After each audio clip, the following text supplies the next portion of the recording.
So welcome to the final and most crucial stage of our Combustion Masterclass. Today, we address the 2 points that are not physical planets, they're shadow planets. They're the karmic drivers of your life. Rahu, which is the north node, and Ketu, which is the south node. Now, these shadow planets form an axis that reveals your past life mastery from Ketu and your current life obsession from Rahu. When the sun, your soul, your ego, falls on this axis, then we have the powerful soul-altering energy of a solar eclipse in your birth chart. So for the sun to be considered powerfully aligned with the eclipse axis in the natal chart, it should be within 10 degrees of either Rahu or Ketu. To know how to read your own birth chart and to learn more about your planets and your houses and what a Vedic astrology horoscope is, please do look at the foundational video series that is listed in the video description. Do not miss that. That is going to give you an amazing roadmap of basically your life's blueprint. So don't miss that. If this video does not make sense to you in terms of degrees or houses or planets, then definitely check out that foundational playlist. Now let's talk about when is your sun eclipsed by Ketu.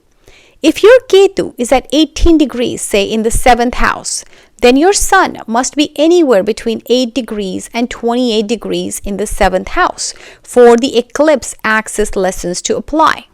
The key is that the sun must be within that 10-degree distance of the node's precise degree for it to be considered eclipsed. So I want to start by asking you the ultimate karmic questions.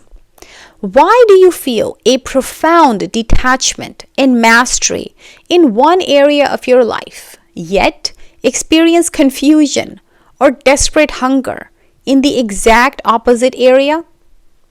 Why does your core sense of self, your ego, feel perpetually eclipsed, either inflated beyond reason or deflated with deep self-doubt? How can you tell the difference between soul destiny and illusion? Illusion is Maya. Now, if your sun is connected to the Rahu Ketu axis, which is, like I said, within that 10 degree, your soul has chosen a life where your core identity and destiny are only found by releasing the past and consciously walking the new path of Dharma, righteous purpose. You're looking at a transformation. Let's talk about what is the karmic root of this eclipse axis. This is not combustion in the traditional sense, but it's an eclipse where the sun's light, which is consciousness, is briefly swallowed, forcing inner realization. This axis is your soul's full karmic blueprint. When sun is conjuncting Ketu, your past life mastery, this is often called the eclipse of the ego. Ketu is past life mastery, past life wisdom, and detachment. When Ketu touches the sun or comes within that 10 degrees, it suggests that in a past life, your ego was so fully developed and satisfied that you now have a natural detachment from its pursuit. You struggle with low confidence, self-doubt, and feel isolated from your own self-power because your soul is ready to renounce ego and seek moksha, which is liberation. But it's still a very tough setting in this lifetime. Let's talk about when your sun is conjuncting Rahu or within that 10-degree difference. It could be in different houses. You are the obsessed future seeker. This is the inflation of the ego. Rahu is future desire, obsession, and the new karmic frontier. Now, when Rahu touches the sun, it suggests that in a past life, you neglected the very qualities the sun signifies, which is power, status, honesty. In this life, you have a voracious hunger for fame, for position and status, often achieved through unconventional or over-expressive means. leading to a large yet often brittle ego. So your spiritual assignment is clear. You are here to balance the axis. You must use the detachment and the wisdom that you learned at Ketu to navigate the confusion and desire at Rahu, leading your soul, which is your sun, to its highest destiny. Now let's talk about the lessons and the actions that you need to do when you have this axis and this conjunction. Mastering the eclipse axis requires a dual approach. It's releasing the past, which is Ketu, while ethically pursuing the future, which is Rahu. So let's talk about your spiritual roadmap, your core lessons, and your actions in this lifetime. What's your lesson number 1? It's called conscious detachment, when you have Sun and Ketu together, close to the 10 degrees. If the Sun is near Ketu, the lesson is to renounce the ego's need for recognition, especially in the house where Ketu is sitting. So if it's in 7th house, no ego with your spouse. Your action is to commit to anonymous service related to the house that Ketu sits in. The ego must be purified by giving without credit.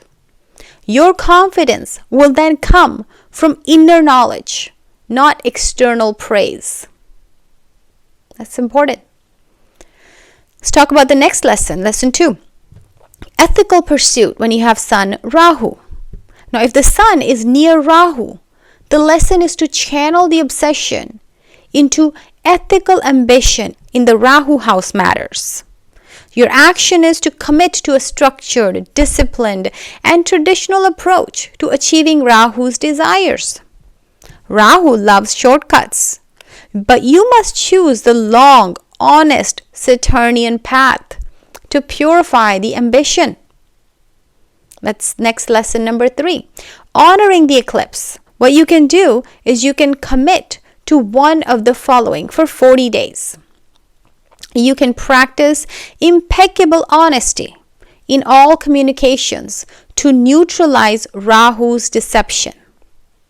You can also perform consistent, dedicated service to the elderly or animals to channel Ketu's detachment into compassion. Now, how do you check if it improved in your D9 chart? If now the eclipse has gone or gotten better, how do you check that?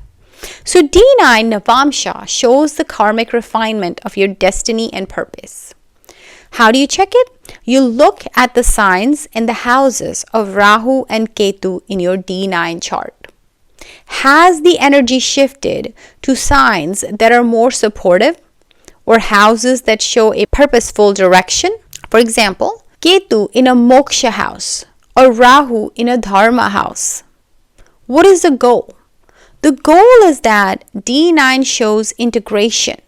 Rahu's ambition is anchored in a beneficial purpose, and Ketu's wisdom is detached but accessible, indicating that the soul is successfully using the challenge to define its true, non-egoic destiny. So what does all this mean? The eclipse axis is not a punishment. It is the ultimate fast track to soul evolution. The spiritual truth is that the sun is temporarily eclipsed so that you may look beyond the light of the ego and see the true light of the soul, which is Atma. The karmic lesson is to realize that true liberation is found when you use your past life wisdom, which is Ketu, to fulfill your current life destiny, which is Rahu. But how? You have to do it with a non-egoic heart. A sun shows you ego, so non-egoic heart. You embrace the darkness of the eclipse. It is going to be dark. It is going to be hard. It's a time of divine alchemy, transforming your ordinary self into your highest destiny. And no transformation is easy. No transformation. Transformation is always hard work. Now let's turn this wisdom into action right now. First, tell me in the comments, based on the Rahu Ketu axis, What is the one thing your ego is most obsessed with? And what is the one thing that it feels detached from? The obsession would be Rahu, the detaching would be Ketu. So if your Rahu and Sun is sitting in the 6th house, perhaps you're obsessed with service. Second, commit to the balance. Commit to 10 minutes of silent meditation every day this week. Consciously focusing on grounding the intense, erratic energy of the nodes. And share this video with anyone who feels their life is constantly defined by extremes, by obsessions, or spiritual confusion.